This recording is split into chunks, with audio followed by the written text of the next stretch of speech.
Bienvenidos a Aoristos09, un canal que se lanza al encuentro de preguntas más que de respuestas.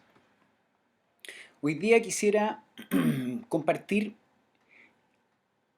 algo acerca de Heráclito en una primera entrega. Heráclito fue escritor de algunos epigramas que me parece que son muy atingentes, a pesar de que fue escrito con bastante antelación. Eh, lo detallaremos a continuación en la lectura de la biografía, de los antecedentes biográficos de Heráclito. Pero ¿por qué Heráclito?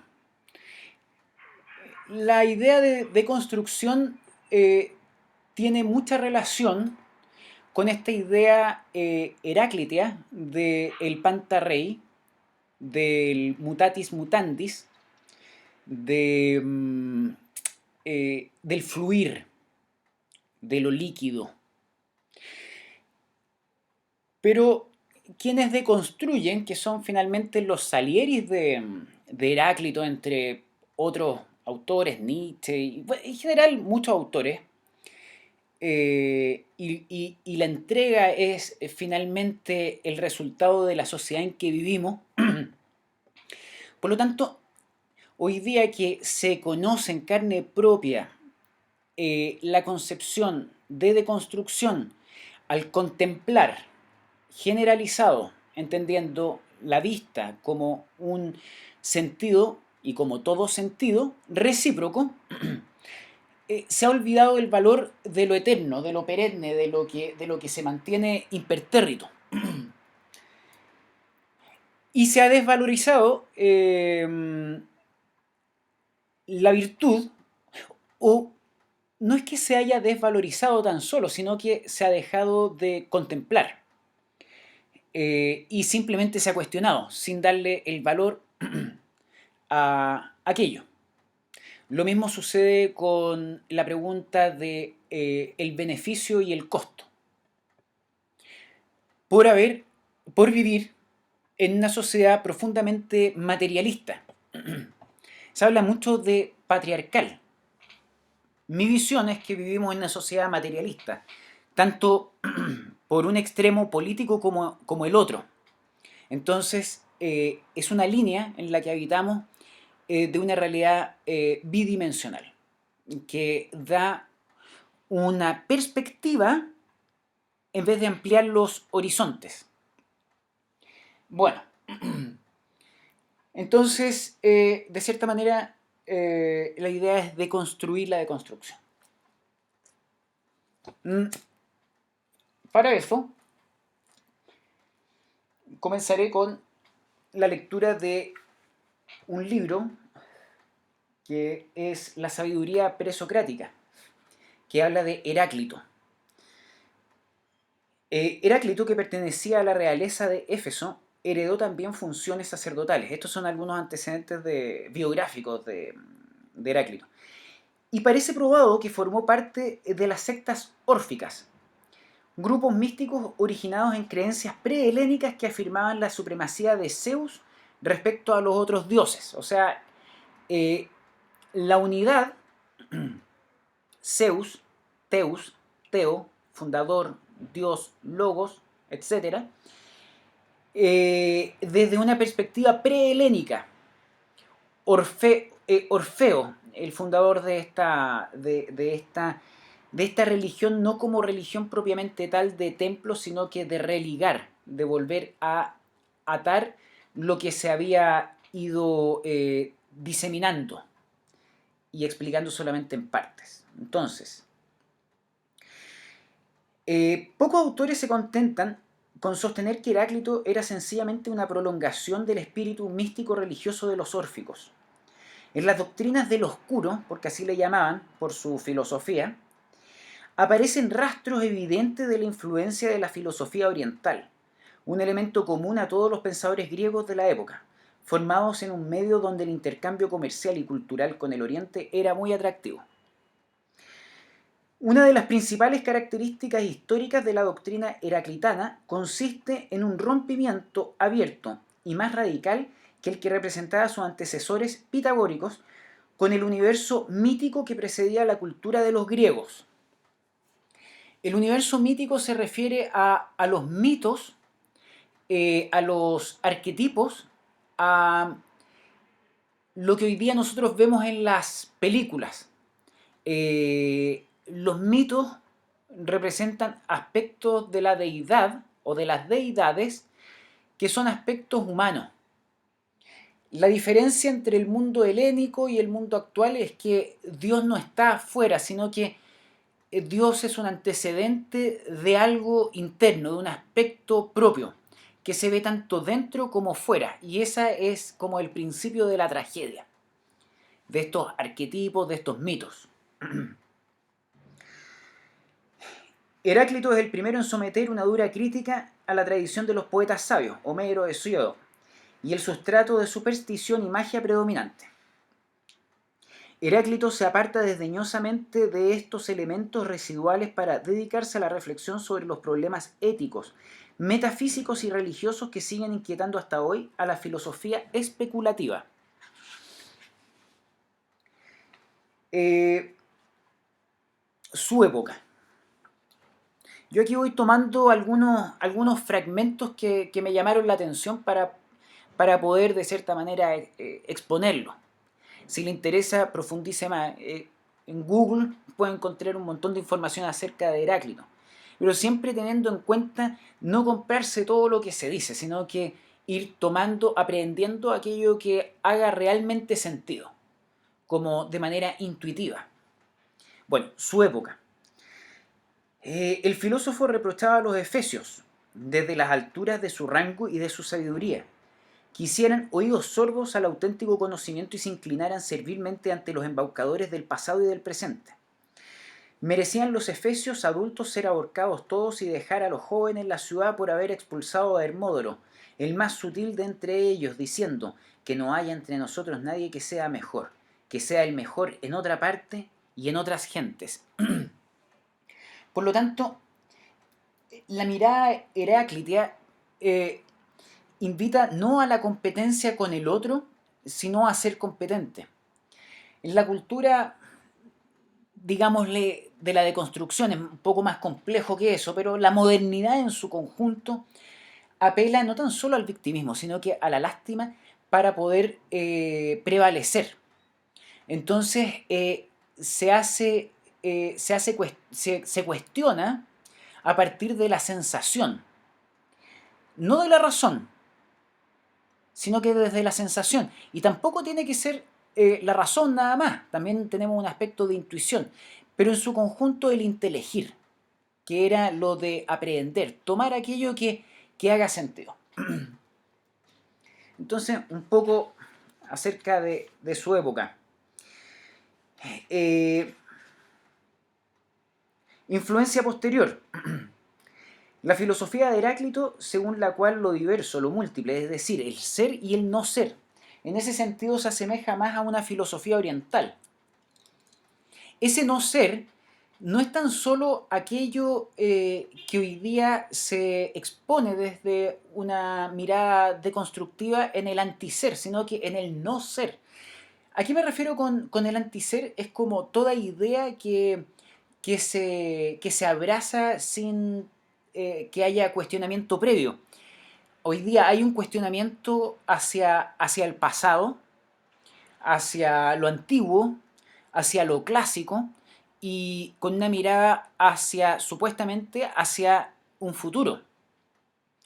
Pero resulta que los aspectos que se están cuestionando o los aspectos que se cuestionan tienen que ver con aspectos que no son materiales, sino que más bien espirituales, que vendría a ser, entre comillas, ese no ser, que debiese ser el ser, y que hoy día se hace de manera contraria, un poco, como dice otro filósofo que es influido por Heráclito, que es Nietzsche, que subraya el vivir en el afirmativo, que no es tan solo la materia, sino que darle paso al cuerpo, pero es un cuerpo espiritualizado. Bueno, según mi mirada,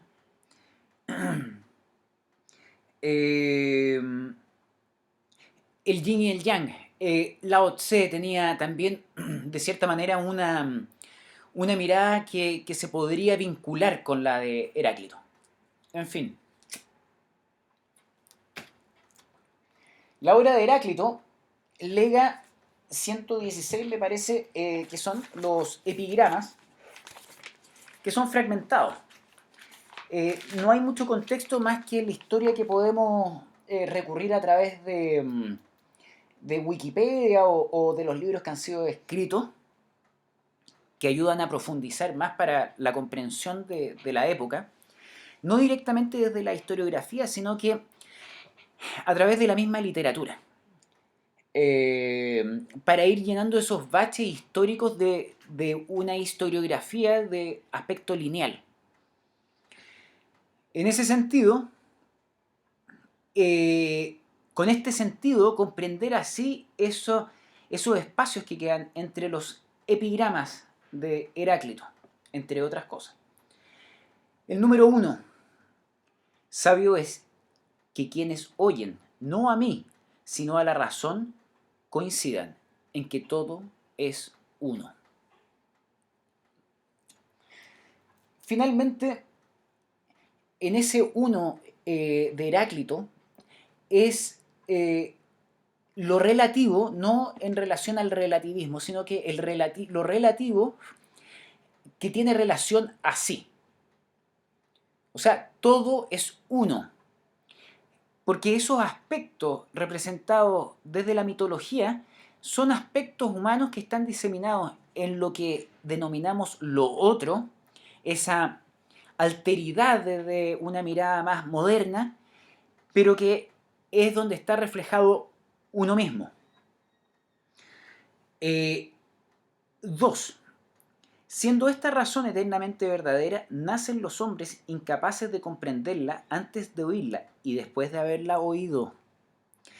Pues sucediendo todo según esta razón, aquellos se asemejan a los carentes de experiencia, al no hacer la experiencia de palabras y obras tales cuales yo voy desarrollándolas, analizando cada cosa según su naturaleza y explicando cómo es en realidad. Pero a los demás hombres se les esconde cuanto hacen despiertos como olvida cuanto hacen dormidos.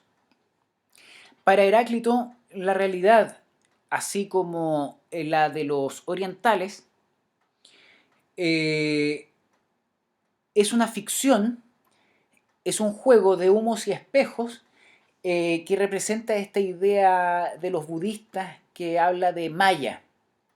Entonces, es algo que no se debe entender de manera directa. Hay maneras indirectas y que tiene relación con el pensar. A ver, lo dialéctico representa dos aspectos. Pero en la dialéctica, ¿por qué todo vuelve a uno? Es porque la dialéctica la entendemos como una dualidad. Pero la dualidad es dualidad ya de sí misma, en ambas puntas, en ambos extremos. Entonces, es más una comprensión del sentido más que del lisa y llanamente mecánico sentir. Es comprender esa sensación que se olvida, pero a los demás hombres, y cito Heráclito nuevamente, a los demás hombres se les esconde cuanto hacen despiertos como olvida cuanto hacen dormidos. La memoria, la importancia de la memoria. 3. Escuchando, incapaces de comprender, se asemejan a los sordos. De estos atestigua el proverbio que estando presentes están ausentes. Es esto de vivir en la negación más que en la afirmación. Esta idea de Nietzsche del vivir en afirmativo, la comprensión de que ese ser y ese no ser, digamos así, como cuerpo y espíritu, hay algo que los ata en este mundo, aquí y allí, también en el pensamiento, en el sueño, en la imaginación. La imaginación no es un caudal nada más que no tiene límites, sino que tiene límites bien preestablecidos y que tienen relación con la proporción. Y eso se vincula con la belleza. Eh, y la belleza en un aspecto es enteramente subjetiva. Hay sí algo que tiene relación así, pero no es necesariamente aquello lo bello. Lo bello es lo que se podría denominar como, más que en un aspecto moral, sino que ético, lo que opera en lo natural, en la naturaleza. Y toda naturaleza, como dice Gabriela Mistral, es un anhelo de servicio. Sirve la nube, sirve el viento, sirve el árbol, sirve el surco. Entonces, ya lo natural nos expresa una relación que se vincula con lo ético. Eh, Continúo. 4. Malos testigos los ojos y los oídos para los hombres que tienen almas bárbaras. Lo mismo que lo anterior, la idea de la comprensión de la sensación, del sentido, darle sentido al sentido y juicio al juicio. Ese debiese ser el juicio final, darle juicio al juicio. 5. La masa no se fija en aquello con que se encuentra, ni lo nota cuando se le llama la atención sobre ello, aunque se imagine hacerlo. Eh, Hoy día, si alguien tuviera que escribir las instrucciones para ver las noticias, por ejemplo, en los canales abiertos, debiese ponerse atención tanto a la imagen como al sonido, tanto a lo que se dice y además lo que no se dice, lo que se deja de decir, lo que se deja de ver porque no es mostrado y que es solamente mirado. 6. No sabiendo ni oír ni hablar. Agrego, dicen. Dicen que dicen.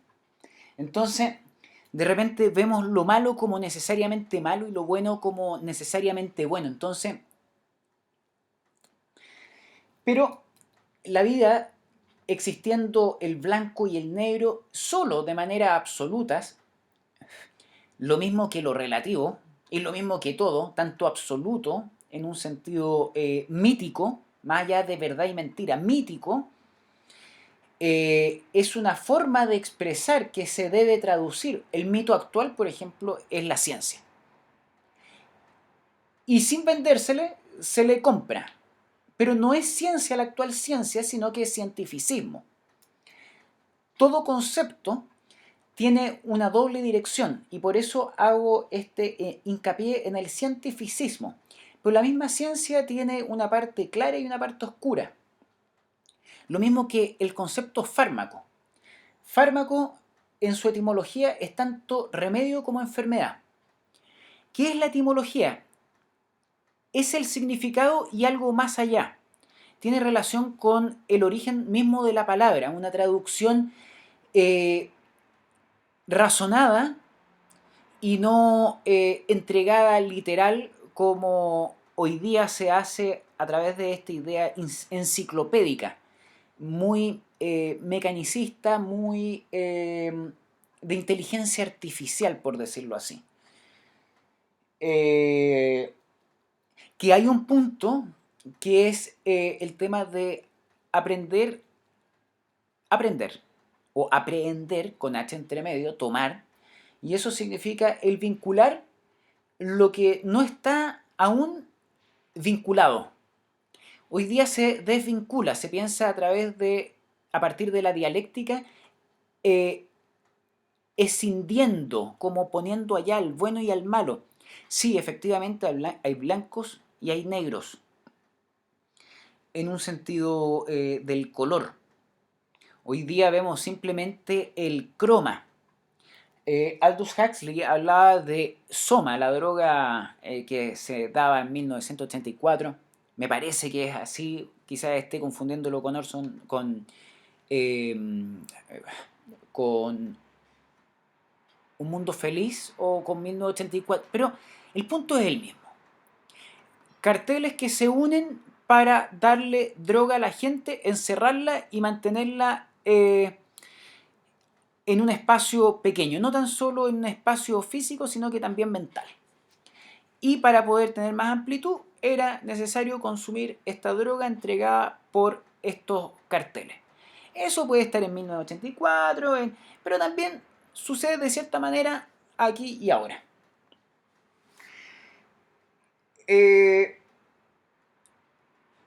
7. Si no esperas lo inesperado, no lo encontrarás, pues es penoso y difícil de encontrar.